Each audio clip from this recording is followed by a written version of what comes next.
Everyone said the horse was beyond saving until a man made a life-changing decision. The sun was beginning to rise over the vast plains of Texas, painting the sky with shades of gold and lavender. The air was cold and damp, carrying the scent of wet earth after a light rain in the early morning.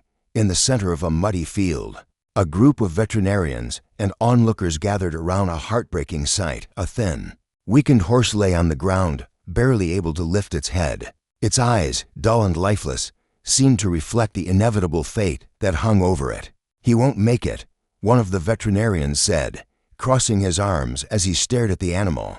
His voice was firm but tinged with tired resignation. Another, a younger man, adjusted his glasses while consulting a clipboard. "Even if we tried, the risk would be high. He's too malnourished, and the infections have spread. Euthanasia would be the most humane option."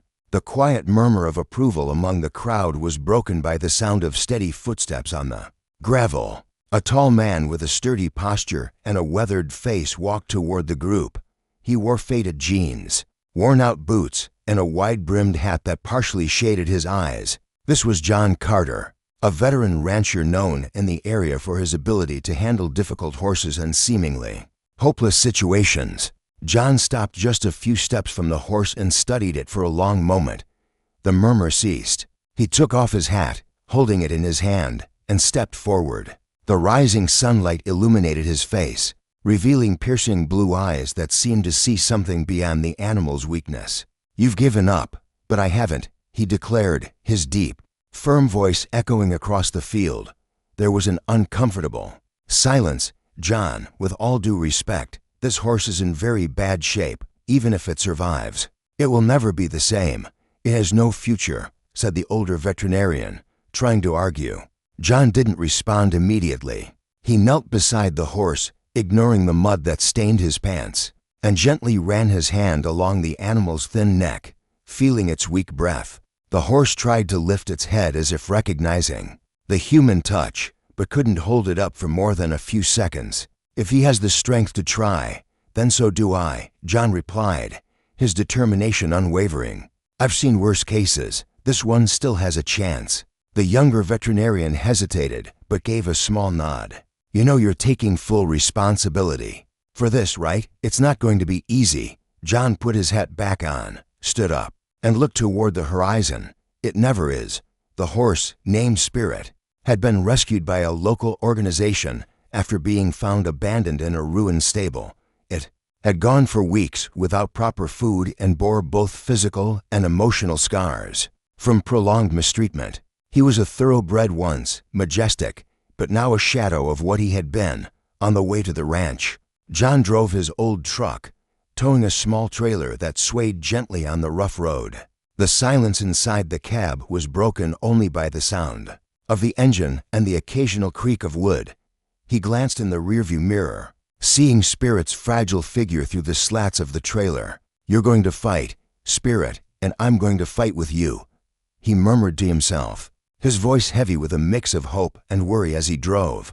Flashes of memory flooded his mind. He remembered the last time he'd faced a similar situation. Years earlier, when his daughter Emily insisted they save an abandoned colt. Emily had always had a special gift for connecting with animals, something he deeply admired.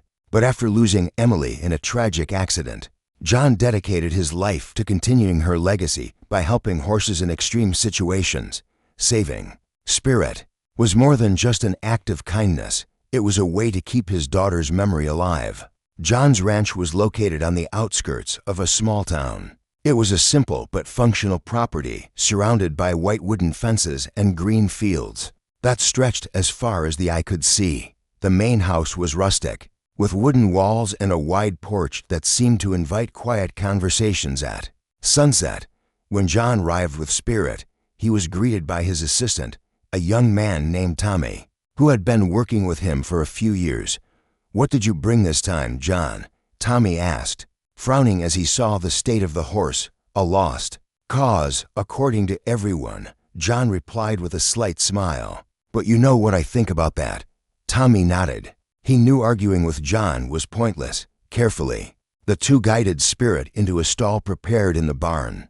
It was spacious and lined with clean hay. Spirit seemed hesitant to enter, but with a little encouragement, he took his first steps toward a place where he could finally rest. "He's going to need more than just a place to sleep," Tommy commented, watching the horse lie down with difficulty. "And he'll get it," John replied, his voice low but full of conviction. As the day went on, John began to make a plan. He knew saving Spirit would be a long battle full of challenges, but as he looked at the sleeping horse, he felt something he hadn't felt in a long time, a renewed sense of purpose. The sound of weak hoof beats and images of the sunset over the ranch marked the beginning of an emotional journey. The morning light bathed John Carter's ranch, casting a golden glow on the wooden fences and the vast pastures stretching out in all directions. Inside the barn, the soft sound of the wind mixed with the rustling of hay being stirred. Spirit lay in the stall, his eyes following John's every movement as he prepared a special mixture of food and medicine. "Good morning, boy," John murmured, placing the bucket next to the horse. He didn't expect a reply, but there was something comforting about speaking to Spirit. The silent communication between them was the beginning of a bond that only time and patience could strengthen. Spirit looked at the food hesitantly, and John knelt down, lightly touching his neck. "You don't have to do it all at once. Let's take it one step at a time." As John tended to Spirit, memories of his connection with horses over the years began flooding his mind. Horses had been a part of his life since he was a child. He vividly remembered the first horse his father had given him, a pony named Rusty, who had accompanied him on all his adventures through the fields. Growing up on a farm, John learned early on the importance of respect and patience when dealing with these majestic animals. But it was his daughter Emily who truly changed his perspective. She had a special gift for understanding horses in an almost intuitive way. She always said, "They don't speak with words, Dad, but with their eyes and their hearts." A montage of flashbacks showed Emily with a foal they had saved together, the same one he had remembered when he first saw Spirit. The camera focused on her smile, the sparkle in her eyes as she watched the foal recover. These memories weren't just painful for John, they were the driving force behind his determination to save Spirit. In the days that followed, John's routine on the ranch began to revolve around Spirit's recovery. Every morning, he prepared the necessary food and supplements, adjusting the doses according to the veterinarian's recommendations. It was a meticulous and slow task. Spirit, initially wary, started to accept John's presence more calmly. Tommy, the young assistant, watched the process with curiosity. "Why do you bother so much, John? I mean, there are other horses out there that are healthy and ready to work."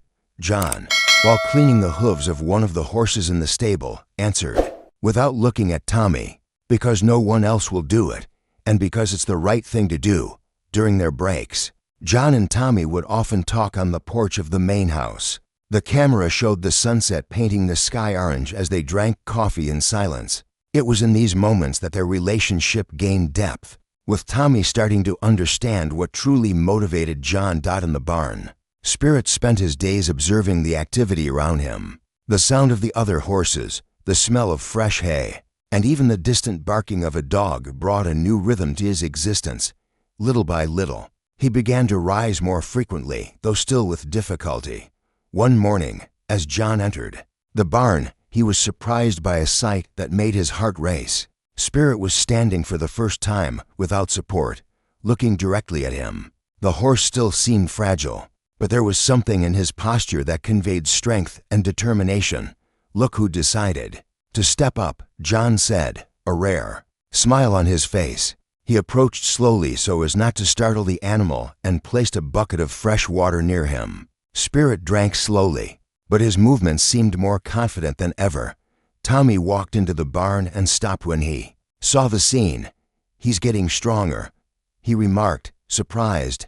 "Yeah," John replied, stroking Spirit's neck, "but we still have a long way to go." This small victory marked the beginning of more visible progress.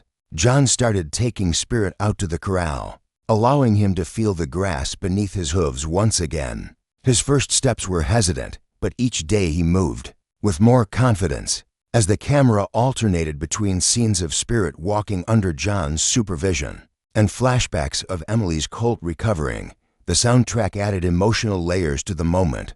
The bond between John and Spirit was more than just a relationship of care. It was a form of mutual healing. Spirit was regaining his physical strength while John found purpose in each small step of the horse's recovery. On one particularly starry night, John stood by the fence, watching Spirit from a distance. "You've still got a lot to show the world, kid," he murmured, almost as if speaking to himself. Gradually, Spirit's transformation began to reflect on the ranch itself. Tommy, who had once viewed work as just a way to make a living, started to develop a genuine admiration for what they were doing there. Even the other horses seemed more excited, as if they sensed the renewed energy around them. Every progress brought new challenges.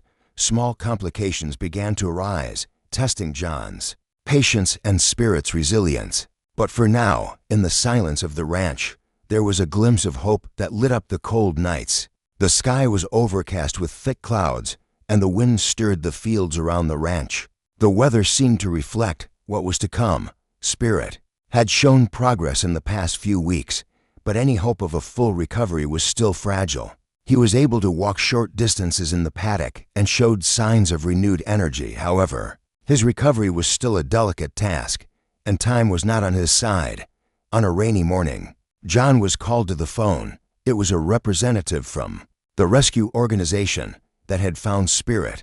His voice was sharp and direct. "John, we need to talk about Spirit." John frowned, feeling a pang of concern. The representative explained that the organization had been under pressure from a local group of horse breeders who argued that Spirit should be put down due to the costs of his recovery and his uselessness as a work or competition horse. "I've already taken responsibility for him," John argued, staying calm. "Yes, but that's not enough. There are other animals that could be helped with these resources. We're being accused of spending too much on a horse that will never be useful." The call ended, but the words lingered in John's mind. He knew this battle was bigger than Spirit. It was about values, about proving that the horse's life was worth the effort. Meanwhile, in the barn, Spirit seemed more restless than usual. He paced in circles inside the stall, whinnying softly as if he sensed the tension in the air. Tommy noticed John's concern and found him by the fence, watching Spirit. "You're different today," Tommy remarked, handing John a cup of coffee. "What's going on?" John hesitated for a moment before telling him about the call. "They think he's not worth it, that all the work we're doing is useless." Tommy shook his head, incredulous. "But you've already proven he can recover. Look at him, he's stronger than ever."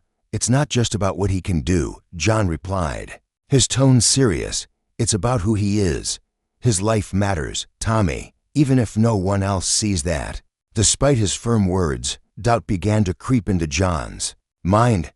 He knew he was facing growing pressure, and Spirit was still far from fully recovered. The following days brought more challenges. Spirit started to limp slightly during his walks in the pasture. Concerned, John called the vet to examine him. The diagnosis wasn't encouraging. An old injury in his leg had resurfaced and was causing problems again. "He will need complete rest for at least 2 weeks," the veterinarian advised. "And even then, I can't guarantee this won't become a chronic issue for Spirit, who had just started exploring the world outside the barn again." Forced rest felt like a prison. He became more skittish, refusing to eat at times and whinnying restlessly at night. John, in turn, began to feel the emotional and physical weight of trying to handle everything alone. The camera showed John working late into the night, cleaning the barn and preparing medications while rain tapped against the windows. His face was tired, and his hands, dirty with earth, trembled slightly as he adjusted the dose of an anti-inflammatory for Spirit. "You need to rest," Tommy said one night when he found him in the barn. "I can't stop now," John replied without looking at him. "If I give up, no one else will fight for him." Tommy was silent for a moment before responding. "But who's going to fight for you, John?" The external conflict, represented by the pressure from the organization and Spirit's health issues, began to mirror John's internal conflict. He found himself torn between his determination to save the horse and the harsh reality that maybe he was fighting a losing battle. One particularly tough night, John went to Spirit's stall and sat next to the horse, who was lying down, looking exhausted. He ran his hand along the animal's neck and whispered, "If you think you've had enough, just let me know. I don't want to force you into anything, but if you still have some fight in you, I promise I'll be with you until the end." Spirit moved his head slightly, pressing it against John's hand. It was a small gesture, but enough to reignite the determination John needed. The next morning, John decided to take action. He contacted the organization and argued that Spirit's progress was proof enough that he still had much to offer. However, he was informed that an inspection would be conducted at the ranch to assess the horse's condition and decide his future. The impending arrival of the inspectors added a new layer of tension. John knew that any setback in Spirit's recovery could be used against him. He redoubled his efforts, but the weight of the pressure was evident. "This isn't fair," Tommy complained, helping John clean the pen. "They only see numbers, not lives." John looked at Spirit, who was standing, watching them with alert eyes. Then, "Let's show them that Spirit is more than just a number." The chapter ended with the arrival of the inspectors at the ranch. The camera focused on Spirit, who was in the pen, looking at John with a mix of trust and vulnerability. The background music swelled in intensity, preparing the audience for the upcoming moment. This chapter dove into the escalating conflict, developing both the external and internal challenges John faced. At approximately 6,000 characters, it balanced emotional drama with progressive storytelling. The morning was gray on inspection day. The wind blew across the fields of John Carter's ranch, as if the environment itself shared the tension in the air. Spirit stood in the pen, motionless, his gaze fixed on the entrance to the ranch where the inspectors would soon arrive. John and Tommy were by the barn, making the final adjustments. "They'll try to find any excuse to say he's not worth the effort," Tommy said as he tied a rope to the pen gate. "Do you think we're ready for this?" John adjusted his hat and looked at Spirit. The horse had been steadier on his legs in recent days, but still showed signs of weakness in the injured leg. Even so, there was something in his stance, a quiet determination that mirrored John's own struggle. "It doesn't matter what they say. What matters is what he shows," John replied, his voice deep but confident. The sound of an approaching engine signaled the arrival of the inspectors. 3 people got out of a car, a man in a suit with a skeptical expression, a woman with a clipboard, and a third, a veterinarian who appeared more neutral. They exchanged quick glances before approaching John. "Mr. Carter," the man in the suit began, shaking John's hand without much enthusiasm. "We're here to assess whether the efforts put into this horse justify continuing the rehabilitation program." John nodded and gestured toward the pen where Spirit was now walking slowly, exploring the space. "There he is. If you want to assess the progress, the pen is the place to start." The woman with the clipboard was jotting down every detail while the vet examined Spirit closely. The man in the suit stood with his arms crossed, watching from a distance. "He still seems fragile," he commented. "I'm not convinced there's enough progress to justify the resources." John took a step forward, his eyes locked on the man. "You weren't here 2 months ago. This horse could barely lift his head. He struggled for every step he took, and I was there with him every moment." The tension was palpable. Spirit, as if feeling the weight of the moment, took a few quicker steps in the pen, trotting lightly before stopping and lifting his head. It was a small movement, but it caught everyone's attention. "Can we test him with a guided walk?" asked the woman with the clipboard. The vet hesitated but agreed, as long as it didn't demand too much from him. John entered the pen with a rope and approached Spirit. He knew this could be risky.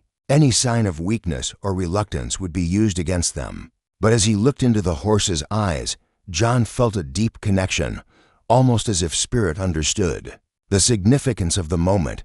"Let's go, boy. Show them what you can do," John whispered as he guided Spirit out of the pen. The first steps were hesitant, but Spirit soon found a rhythm. His injured leg still showed some stiffness, but he moved with determination. The inspectors watched in silence while John led the horse along a short trail that circled the barn. When Spirit finished the course, there was a moment of silence. The vet was writing something down while the woman with the clipboard seemed more thoughtful. Only the man in the suit maintained his skeptical expression. "He's stronger than expected," admitted the veterinarian. "There's still a long way to go, but the progress is undeniable." The woman with the clipboard nodded, but the man in the suit still seemed resistant. "Even so, he'll never be a workhorse or a competition horse." "What exactly are we trying to prove here?" John stepped forward, his gaze intense and unwavering. "It's not about what he can do for us, it's about what he deserves. This horse was abandoned and neglected, but he never gave up.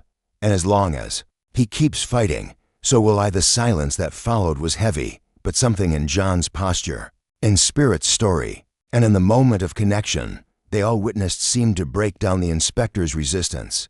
"We'll include our recommendation in the report," said the woman with the clipboard. "But for now, he can remain in your care."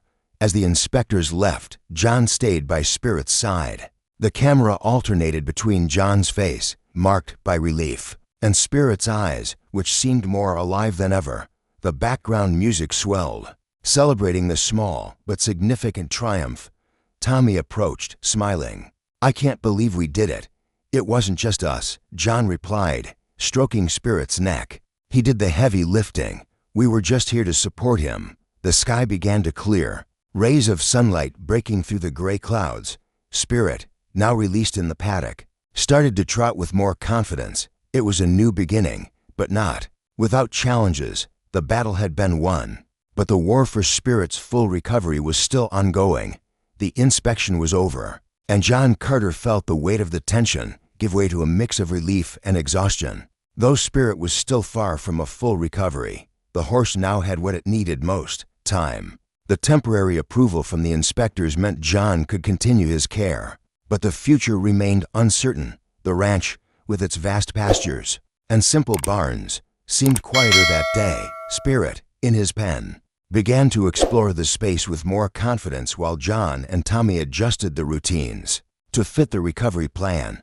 The first step was to intensify Spirit's physical exercises, but with extreme care to avoid further injury, John created a detailed schedule, alternating short walks with periods of rest. The days were filled with meticulous work, and every small achievement from Spirit was celebrated as a victory. One morning, while guiding Spirit through another exercise session, John noticed something different. The horse, who had once hesitated while walking, was now beginning to trot on his own. His steps were still careful, but there was a renewed energy in his movements. Tommy watched from a distance, leaning against a fence. "Look who decided to become an athlete," he said with a smile. "More than that," John replied, a proud look on his face. "He's starting to believe in himself." These moments of progress gave John a new perspective on his own journey. By helping Spirit push past his limits, he was also confronting his own past pains, finding a way to heal through the horse. The impact of Spirit's recovery began to spread throughout the ranch. Tommy, who had initially seen working with horses as just a job, began to show a more genuine involvement. He started volunteering to help with Spirit, learning to read the subtle signs the horse gave about his mood and condition. "You know, John," Tommy said one afternoon while cleaning Spirit's stall, "I never thought I'd care so much about a horse, but this one, he's different. They're all different," John replied, watching Spirit graze. "The question is whether we're willing to see it." For John, the journey with Spirit was more than just a rescue mission. It was a way to honor the legacy of his daughter, Emily, whose connection with horses had always been inspiring. He began to realize that Spirit wasn't just a horse that needed help. He was a symbol of resilience, something John was rediscovering in himself. As the weeks passed, the ranch started to stabilize. The routine of caring for the Spirit became part of the rhythm of the place, and the horse became a central presence, almost like a symbol of renewal. One afternoon, John decided to release Spirit into one of the larger fields, something he hadn't tried since the beginning of the recovery. He and Tommy stood close, watching as Spirit walked across the vast grass. For a few moments, Spirit seemed to hesitate, unsure of what to do with so much space. But then something changed. He began to trot, first slowly, then faster, until he finally broke into a gallop. The sound of his hooves echoed across the field, and John felt a lump in his throat as he watched. It was as if all the work, all the effort, had come to a head. At that moment, "Do you think he'll stop?" Tommy asked, laughing. "Not until he wants to," John replied with a rare smile. As Spirit ran, the camera alternated between his fluid movements and the emotional expressions of John and Tommy. The soundtrack swelled, highlighting the strength and freedom of the moment. It was more than just a horse running. It was a symbol of hope and overcoming. After Spirit stopped to rest, John approached and stroked his neck. "Good job, boy. You deserve this." That night, John reflected on everything that had happened since the day he decided to bring Spirit home. The horse had defied expectations, but he had also changed him deeply. John realized that by saving Spirit, he was also saving himself. As the sun set over the ranch, the sky was painted in shades of orange and red. Spirit, lying in his stall, seemed at peace. John, sitting on the porch, gazed at the horizon, a slight smile on his face. The future was still uncertain, but for now, everything was in balance. Time passed, and John Carter's ranch seemed to have gained new life. Spirit, who had arrived as a mere shadow of himself, was now a horse radiating strength and resilience. Although not fully healed and still carrying some physical limitations, his transformation was remarkable, both in body and spirit. One sunny morning brought unexpected visitors to the ranch. A group of local school children was brought in to meet the horses as part of a community program that John had reluctantly agreed to participate in.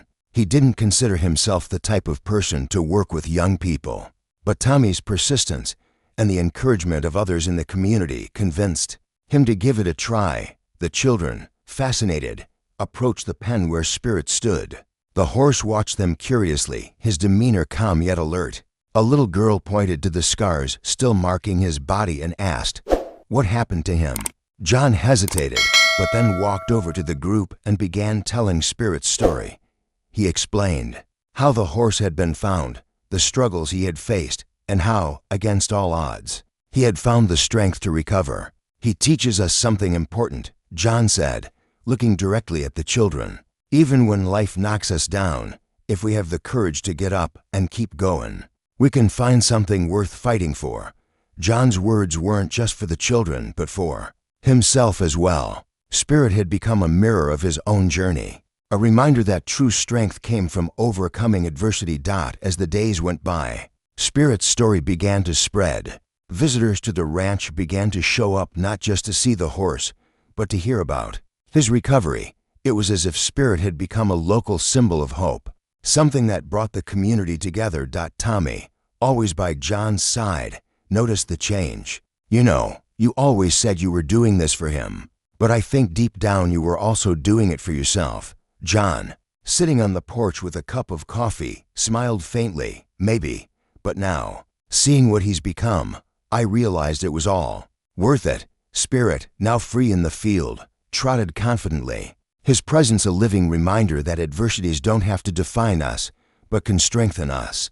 On a quiet night under a starry sky, John walked to the corral where Spirit was resting. He leaned on the fence, watching the horse in silence. "Thank you, boy," he said, his voice low, almost a whisper. "You've taught me more than I could ever have taught you."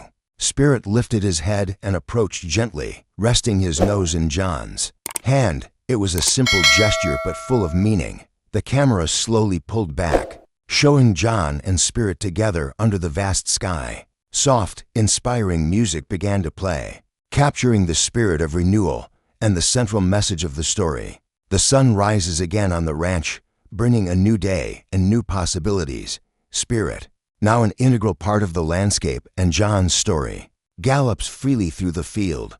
His presence is a living testament to strength, perseverance, and connection. As the camera focuses on the horizon, John's final narration echoes. Sometimes, saving a life isn't just about helping those in need. It's about finding something within yourself that was lost. That's what Spirit did for me. He's not just a horse that was saved. He's proof that the most powerful strength we have is the will to keep going. Did you enjoy the story? Leave a like and subscribe to the channel for more videos like this. Share your own story of overcoming in the comments. See you next time.